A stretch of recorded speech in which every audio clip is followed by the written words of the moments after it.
ধ্বংসৰ গোড়ালত এতিয়া ঐতিহাসিক চম্পাৱতী নৈ। দিনে নিশাই চম্পাৱতী নৈৰ পৰা খনন কৰি আছে বালি।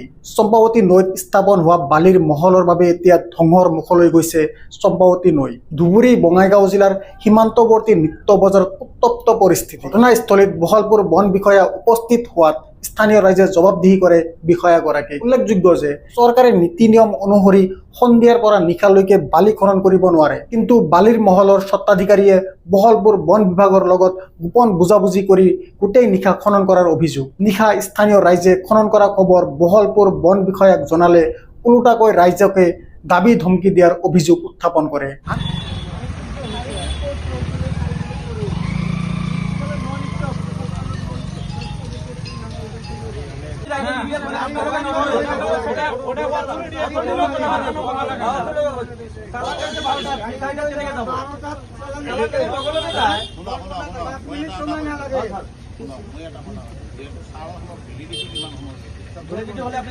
আপনি কক আজি ৰাজ্যেৰ মাজতে যিমান পাৰে সিমান মাৰিব পাৰে কব পাৰে গাড়ীখন সেইকাৰণে ভেলিডিটিৰ ভিতৰত আপনি ৰাজ্যটো বিশ্বাস নকৰে নাকি?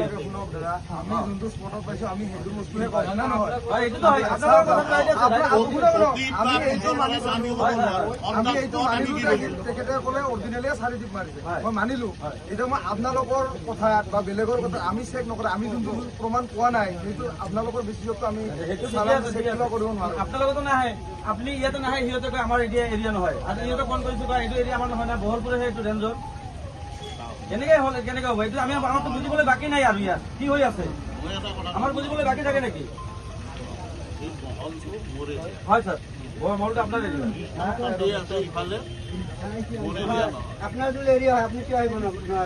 আপনার তো নাইগাঁও লোকে পড়ে দাদা, মহলটো আমার এরিয়া। এই নদীর পানীখিনি আমার এইফালে যিমান পৰে এইটো অভয়পুৰী ৰেঞ্জৰ এৰিয়া। নাইগাঁও আপনার রাস্তা তো আপনি দিয়া নাকি হেটার রাস্তা দিও আপনার গাড়ি তো এরিয়া আইব কিন্তু দেবর পারমিশন আমি পারমিশন দিব ডিসির পরা পারমিশন আপনার যে কি অভয়পুরীর আপনার কাম তো হলে কি ঘুরি যাব নোৱাৰে। আর এটা আপনার কথা কইছিল আমার স্পট থেকে কইছিল যতন মানুষ দিনে রাতে মাল লব পারে আর কেনেকে লব পারে সেটো আপনি অ্যানসার দিব লাগিব আমার রাজ্য। আজি কই দিও দিনে রাতে মাল কাটিব পারে যদি আপনার থেকে আপনার ডিসিট টাকা দেব দিব আপনি কি করি আপনি কি বহি আছে ইয়া মই বহাই না না আপনি যে কইছেন দিনে রাতে মাল কাটিব পারে আপনি কি করব আপনি দিনে রাতে মাল কাটিব ইয়াতে কি লেখা আছে আপনার? আপনি তো দেখাই দিও দিন এখন আপনি পরি লাস্টত কল কি নহয় এটা মই মৌখিক ভাবে কইছো, মই মৌখিক ভাবে কইছো রাতে দিনতে কাটিব পারে কি আপনি আপনাকে কেউ রাখি দেই ইয়াতে সরকারে আপনাকে কেউ রাখি দেই ইয়াতে ডিসি আইব তুমি আপনাকে কেউ রাখি দেই ইয়াতে বন্ধ করি কি বন্ধ করি কি বন্ধ করি সরকারি গুলো কাগজ থেকে নোট দিয়ে একবার রোল মতো চলো। আপনি কি বলেন দিন রাতে মাল লব পারে? কোন অথরিটি দিতে দিন রাতে মাল লব লয়? সন্ধিয়া দিনত মাল লব নোৱাৰে, এক্সিএম মাল লব নোৱাৰে। আপনার কাটিব পারে নোটিস নাকি ইয়াতে দিছি গরম কেনে দেখাও আপনি আপনি চাকরি খাইছেন আপনি মোক এইটো কৈছে মই চাকরি খাই লওক মই চাকরি নকৰো মই চাকরি কৈছে আপনি কৈছে মই চাকরি খাই লওক আপনি কৈছে আমি ডক্টর না যাব দাদা কি মই চাকরি করব দিছে চাকরি করো চাকরি নকৰো আজিৰ পৰা আপনি ৰুল মতে কাম কৰিব লাগিব ইয়াতে আপনাৰ আপনাৰ সহিব কামবিলাক আপনাৰ সহিত চলে দাদা কি কৰি সব সময় যাবেন দেন প্ৰবলেম নাই কথাটো চিন্তা কৰো।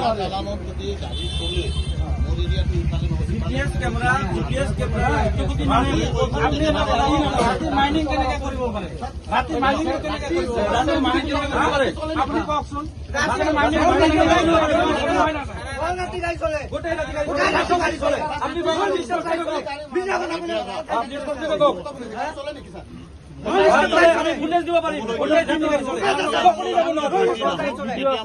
ভিডিও আছে আমার লগত রাইজে কয় রাতি চলা বুলি আমি প্রায় রাতি ডিউটি আহিলে আমি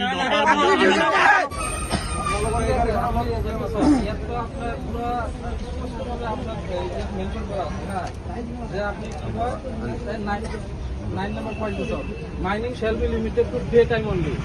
আপনার গোটেই রাতি কেনেকে চলে গাড়ীখন? আমার ঘরের সন্মুখত ভিডিও লাগে, ফটো লাগে, মই আপনাকে দিয়ে দিম। আপনি কেতিয়া আহিছে এটা পুরুষ জিপিএস তো ঠিক নাই। কেতিয়া রাতি 10টা বজাত আহিছে আপনি? এটা গাড়ীখন গাড়ী এৰি দিয়ক, গাড়ী প্ৰব্লেম নাই, গাড়ী এইটো এৰি দিয়ক। আনফালে উক্ত বালিৰ মহলটোৰ খনন কৰাত সৃষ্টি হোৱা গাঁতত পৰি কেইমাহমান পূৰ্বে এজন কণমানি শিশুৰ মৃত্যু হৈছিল। তথাপিও কিন্তু কাণসাৰ নাই বন বিভাগ তথা স্থানীয় প্ৰশাসনৰ। নিশা হলে নিশা মানে বেলি ডুবাৰ পিছত মহল চলাব পাৰে নেকি? এজ পাৰ গভৰ্ণমেণ্ট ৰুল মহলটো খানখনৰ যদি ষ্টক থাকে সিহঁতৰ চালানটো যিহেতু সিহঁতে ইছ্যু কৰে, মহলৰ যিবিলাক ষ্টক থাকে ষ্টকটো সিহঁতে পৰিবহন কৰে, কিন্তু খননটো নকৰে।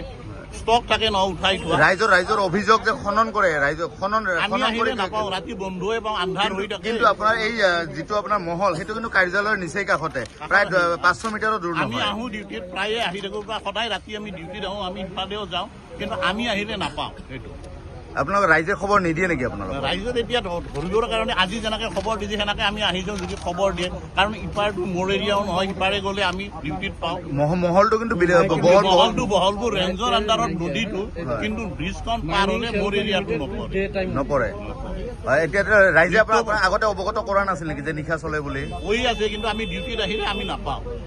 কিবা সিহঁতৰ কিবা CID থাকে না কিয়ে থাকে, কিন্তু আপোনাৰ দিনো পোৱা নাই। যদি আজি আৰু মই কৈছো, আমি ৰাতি সদায় ডিউটি হৈ যদি 8-9টাৰ পিছত যদি গাড়ী চলে, আমি যদি পাওঁ আমাৰ মোৰ এৰিয়াত মই ধৰি লৈছো।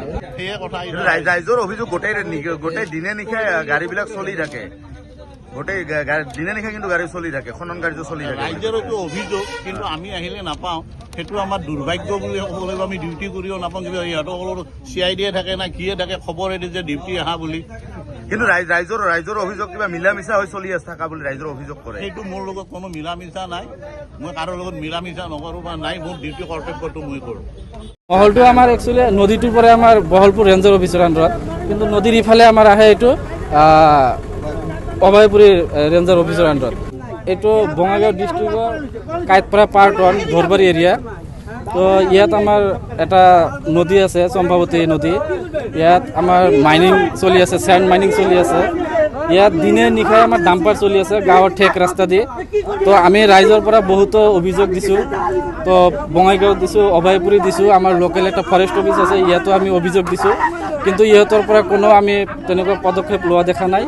তো আজি আমি ৰাইজে ওলাই আহিছোঁ, ওলাই আহি গাড়ী ধৰিছোঁ, কোনো চালানবিহীন মানে গাড়ীবিলাক চলি আছে। তো আমাৰ ৰাইজৰ এটাই অভিযোগ আছিল যে গাড়ী অনলি দিনত চলিব লাগে, কিন্তু চালান লৈ চলিব লাগে। তো আজি মানে আমি বহুদিন ধৰি ফ'ল' কৰি আছোঁ, কোনো গাড়ীত এটা মানে চালান নাই। তো সেইটো আজি আমি ফৰেষ্টক ফোন কৰিলোঁ, বা আমি পাব্লিকে আহি গাড়ীটো ৰখাই চালোঁ। তো এইটো চালান দিছে আপোনাৰ 12টা, কিন্তু গাড়ীটো ইয়াৰ ভিতৰত আৰু 4 টিপ মাৰি দিছে, আৰু চালানটো হৈছে আপোনাৰ 12টা, ই গাড়ীটো আহিছে অলৰেডি 4টা। এটা চালানত মানে আপোনাৰ গোটেই দিনে চলি থাকে, আৰু কেতিয়া আৰু আপোনাৰ গাড়ীটো সন্ধিয়াৰ পিছৰ পৰা ৰাতিপুৱা 6টালৈকে এইটো নাইট শ্বিফ্ট চলি থাকে গোটেই ৰাতি। আৰু এইটোৰ কাৰণে আমাৰ ল'ৰা ছোৱালীৰ মানে পঢ়া শুনাও ডিষ্টাৰ্ব হৈ আছে, আমি ৰাতি টোপনিও মাৰিব নোৱাৰোঁ। আৰু এইটো আমি কমপ্লেইন দিলে আমাকে আহি আৰু হুমকি দিয়ে। আমাৰ মূল দাবীটো হ'ল যে অনলি মাইনিংটো আমাৰ ডে টাইমত চলিব লাগে, আৰু যিখিনি গাড়ী চলিব আৰু এইটো এজ পাৰ গভৰ্ণমেণ্ট ৰুল হিচাপে চলিব লাগে। যিখিনি ইহঁতে আমাৰ কোৱাৰ্টাৰলি যিটো আমাৰ চেণ্ড ল'ব পাৰে এইখিনি ল'ব লাগিব, আৰু দিনত যিখিনি চলিব এইখিনি গাড়ীত যাতে চালান থাকে, এইখিনিয়ে আমাৰ দাবী। আৰু নাইট শ্বিফ্টত যাতে আমাৰ ডাম্পাৰখন চলাচল কৰিব নোৱাৰে, কিন্তু কোনো পক্ষৰ পৰা আমি এতিয়ালৈকে পদক্ষেপ লোৱা দেখা নাই। 6 বছৰ ইয়াত এটা অঘটন গৈছিল, এটা সৰু বাচ্চা আপোনাৰ 5 বছৰ বা 6 বছৰৰ ল'ৰা হ'ব, এইটো মানে ইয়াত এটা ডেথ হৈছিল। এইটোলৈ আমি বহুত কমপ্লেইন কৰিছিলোঁ, কিন্তু প্ৰশাসনৰ পৰা আমি কোনো উচিত বিচাৰ পোৱা নাই। এই যে আপোনালোকৰ নিশাই যে মহলটো চলি থাকে, বহলপুৰ ৰেঞ্জৰক আপুনি জনাইছিল নে? ইয়াৰ আগত আমি বহলপুৰৰ ৰেঞ্জৰ অফিচত আমি ফিজিকেলি গৈছিলোঁ, তাত গৈছিলোঁ, আৰু ইহঁতে মানে আমাৰ 2জন ছাৰ্ভিচমেন আছে, ইহঁতে মানে সমাজৰ হকে কথা পতাৰ কাৰণে ইহঁতক মানে আৰু ৰেঞ্জাৰ অফিচৰ পৰা হুমকি দিছে যে তহঁতে ইয়াৰ বেছি কথা পাতিলে তহঁতৰ চাকৰি যাব, এনেকৈ হুমকি দিছিল। এইটো আমাৰ বহলপুৰ ৰেঞ্জাৰ অফিচৰ। আজি বহলপুৰ ৰেঞ্জাৰ আহিছিল, ইয়াত আহি মানে এটা বকাত মিছা কথা কৈ গৈছে যে ৰাতি 10টা বজাত আহি মানে ভিজিট কৰে। এইটো টোটালি মিছা কথা। আজিলৈকে আমাৰ ছাইটত এদিনো ভিজিট কৰিব পোৱা নাই। এইটো আমি নিজে ফিজিকেলি প্ৰেজেণ্ট, খবৰ ফোন কৰিলেও নাহে। আজি আমি এইটো মানে অনুমান কৰিব পাৰোঁ, যিহেতু ফৰেষ্টৰ মানুহ আমি ফোন কৰিলে নাপাওঁ। ইয়াতে এটা সাধাৰণতে আমাৰ ডাউট হয় যে সিহঁতৰ লগত কিবা মিলিভগত মানে কিবা চলি আছে আৰু এইটো